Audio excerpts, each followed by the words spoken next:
Assalamualaikum warahmatullahi wabarakatuh. Perkenalkan, nama saya Devianti Lego dari Prodi Administrasi Publik semester 7 kelas A Universitas Muhammadiyah Sidendeng Rapang. Kali ini saya akan membahas tentang analisis kebijakan publik di era sekarang. Jadi yang pertama itu adalah isu-isu yang ada di era sekarang tentang polarisasi politik akibat media sosial. Polarisasi politik mengacu pada pembentukan dua kubu yang saling berlawanan secara ideologi dan emosional. Sehingga dalam konteks media sosial, perdebatan ini sering diperparah oleh algoritma platform yang cenderung menampilkan konten yang sesuai dengan referensi pengguna, sehingga menciptakan ruang game.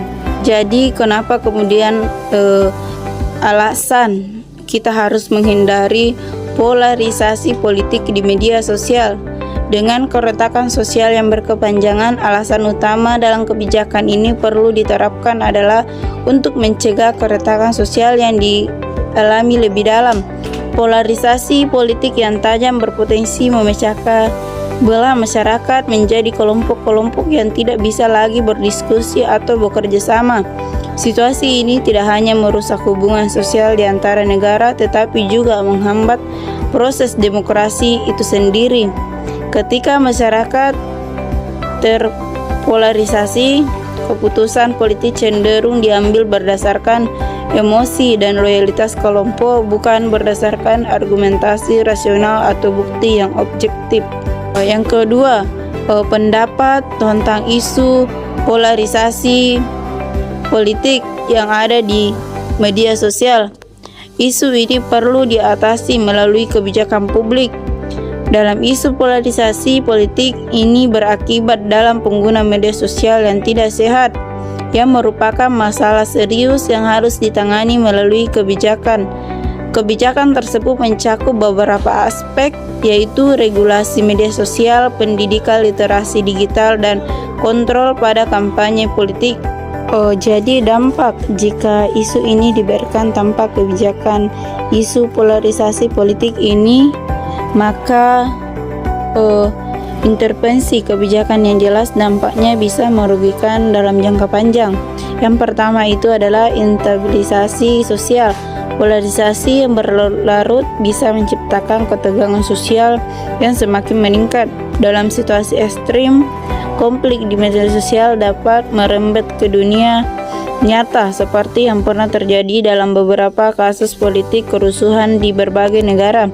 Yang kedua itu adalah penurunan kualitas demokrasi. Ketika masyarakat terpecah, kemampuan untuk berdiskusi dan berdialog dalam konteks politik yang sehat akan berkurang. Yang ketiga, ekonomi terhambat. Polarisasi juga dapat berdampak kegiatan negatif pada stabilisasi ekonomi. Ketidakpastian politik yang muncul akibat polarisasi bisa menghambat investasi, menurunkan produktivitas, dan menciptakan ketidakpastian yang tidak diinginkan oleh para pelaku ekonomi. Yang keempat, radikalisasi. Dalam konteks yang lebih parah, polarisasi politik yang tidak diatasi bisa mempercepat proses radikalisasi di antara kelompok-kelompok tertentu yang pada akhirnya dapat mengancam keamanan sosial. Bisa kita ambil kesimpulan tentang polarisasi politik akibat kampanye dan konten di media sosial adalah isu politik yang berkembang secara signifikan dan memiliki dampak yang luas.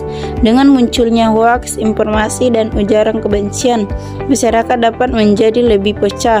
Oleh karena itu, perlu adanya kebijakan yang tegas untuk mengatasi masalah ini, termasuk regulasi media sosial, pendidikan literasi digital, dan pengawasan kampanye politik. Jika isu ini dibiarkan, dampaknya bisa menciptakan ketidakstabilan sosial, menurunkan kualitas demokrasi, dan memicu radikalisasi yang mengancam keamanan negara. Itulah tadi hasil pembahasan tentang analisis kebijakan, di mana saya mengambil isu polarisasi politik akibat media sosial yang dapat mengacu masyarakat untuk tidak terpecah belah lagi.